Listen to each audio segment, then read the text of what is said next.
Kayamkulam Sreenarayana central സ്കൂളിൽ UKG വിദ്യാർത്ഥികളുടെ graduation ceremony LKG വിദ്യാർത്ഥികളുടെ സ്വാഗത നൃത്തത്തോടെ ആരംഭിച്ചു. സ്റ്റാർ സിംഗർ സീസൺ 10 മത്സരാർത്ഥിയും സംസ്ഥാന യുവജനോത്സവ ജേതാവുമായ റോബിൻ റോയ് ഉദ്ഘാടനം നിർവഹിച്ചു.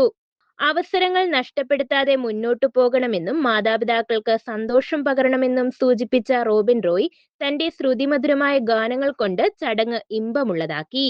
സാംസ്കാരിക സമിതി ജോയിന്റ് സെക്രട്ടറി പള്ളിയമ്പിൽ ശ്രീകുമാർ അധ്യക്ഷത വഹിച്ച ചടങ്ങിൽ Sree Narayana central school principal Salila സ്വാഗതം ആശംസിച്ചു. തുടർന്ന് UKG വിദ്യാർത്ഥികൾക്കുള്ള സർട്ടിഫിക്കറ്റ് വിതരണവും കലാപരിപാടികളും നടന്നു.